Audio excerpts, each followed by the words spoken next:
Hello students, welcome to BBVN online classes. In our previous video session, we were reading the chapter 3rd that names is Glimpses of the Past. And this chapter is a journey from 1757 to 1857 that what was happening in India.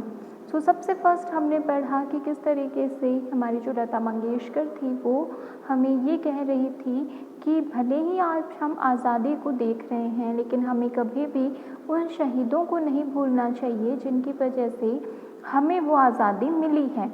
Secondly हमने the company का conquest देखा, company की विजय यात्रा देखी 1757 से 1849 तक, और map के थ्रू भी हमें समझाया गया कि किस तरीके से एक छोटे से भाग पर जो लोग केवल व्यापार करने आए थे, ट्रेड करने आए थे, वो धीरे धीरे किस तरीके से रूलर बन गए।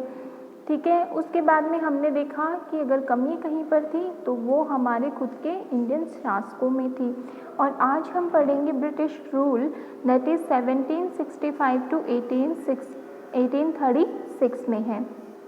सो this is the third point of this chapter. Okay, British rule. ठीक है, ब्रिटिश यानी ब्रिटेन के लोगों का साम्राज्य।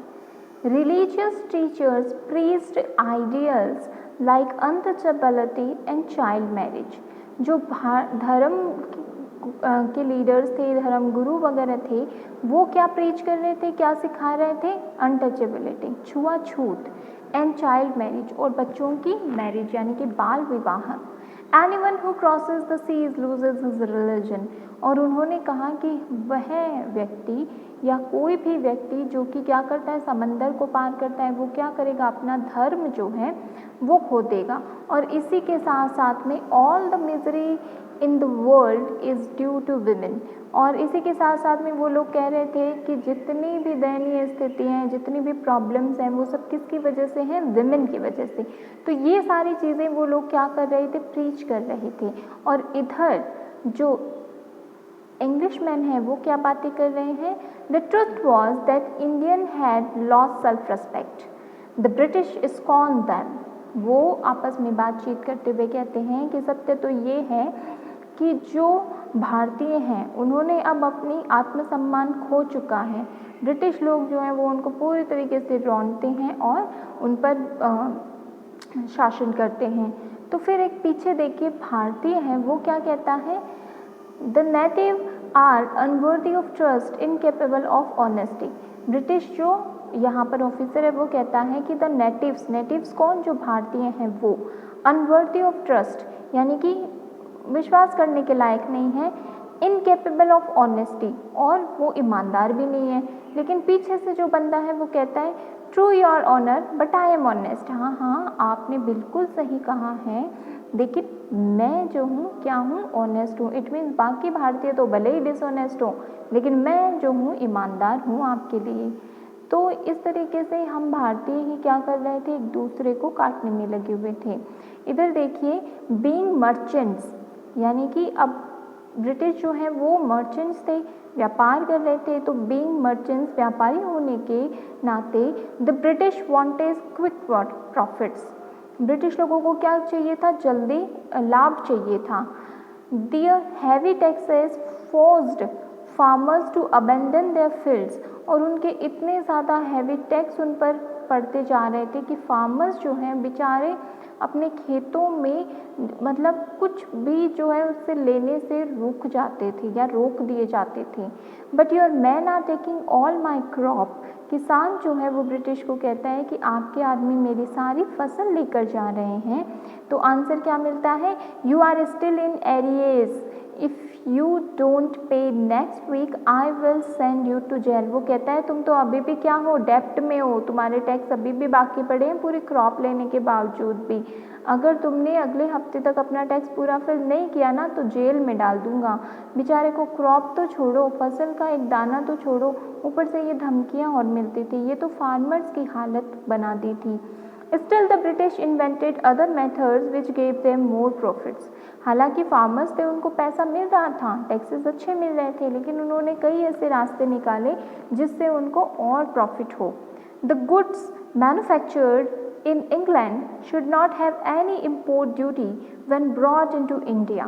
और नया रास्ता उन्होंने ये निकाला कि द गुड्स, वो चीज़ें, गुड्स क्या होती हैं, चीज़ें मैन्युफैक्चर्ड इन इंग्लैंड, जो कि इंग्लैंड में बनेंगी, should not have any import duty. Import और एक्सपोर्ट दो वर्ड्स आपने पढ़े होंगे।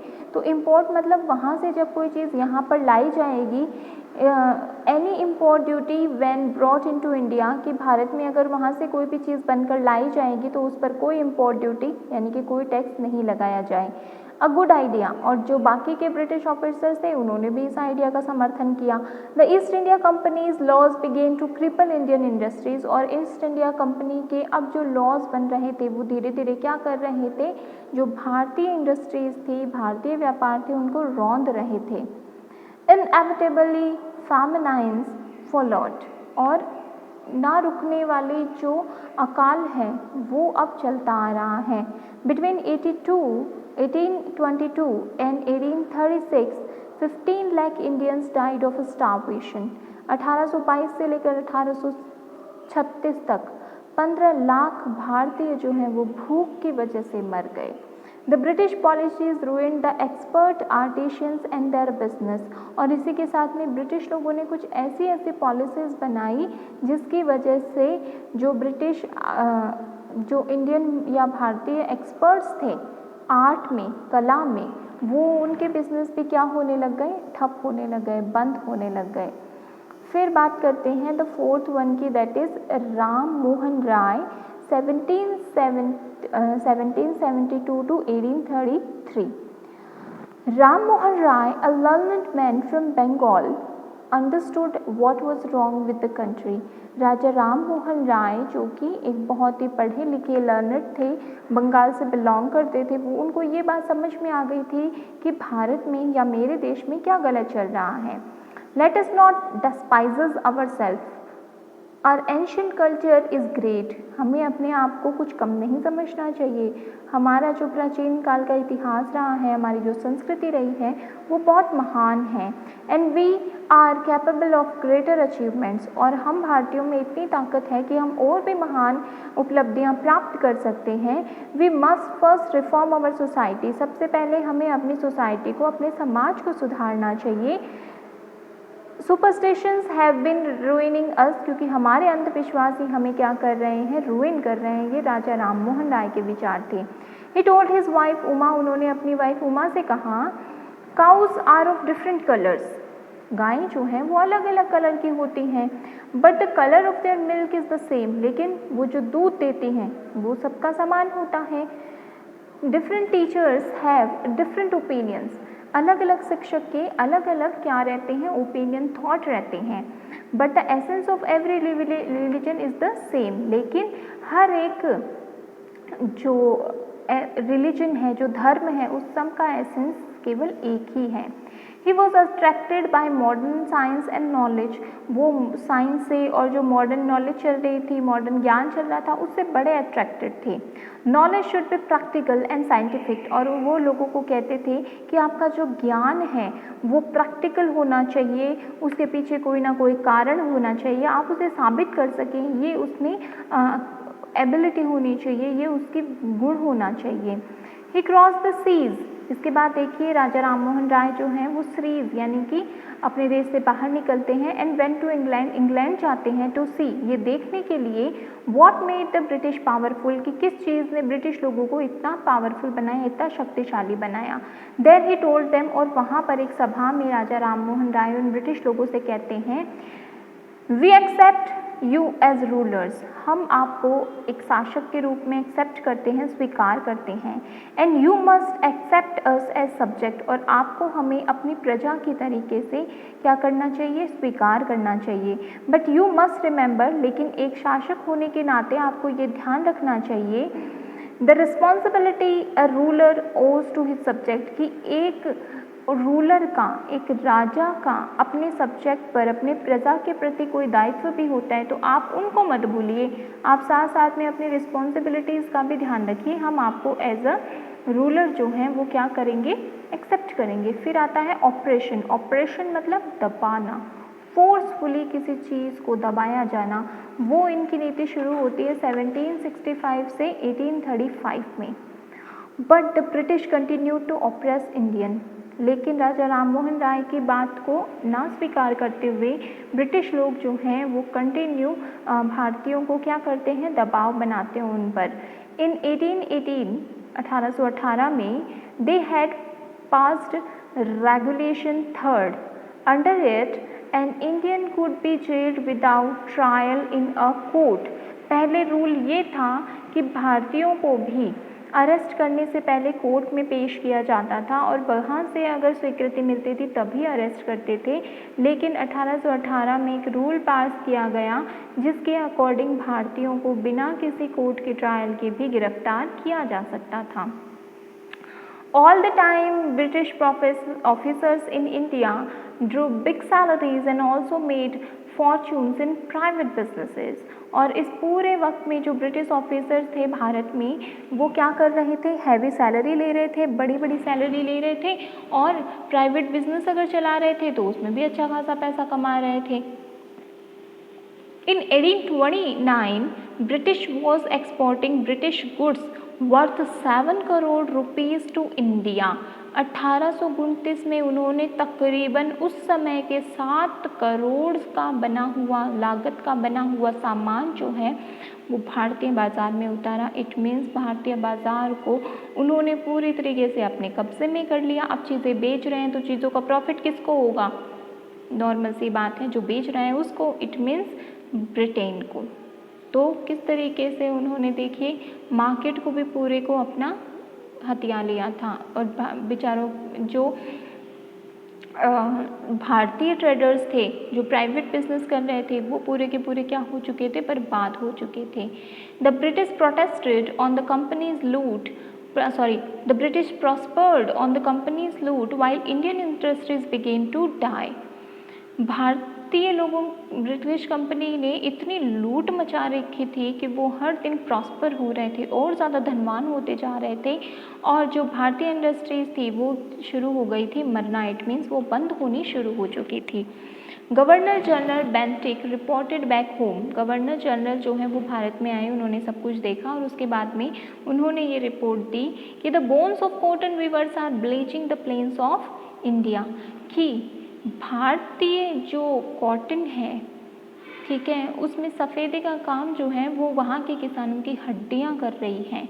इट मीन्स इतना ज़्यादा उन भारतीय किसानों का शोषण किया जा रहा है कि कुछ कहा ही नहीं जा सकता उसके बारे में।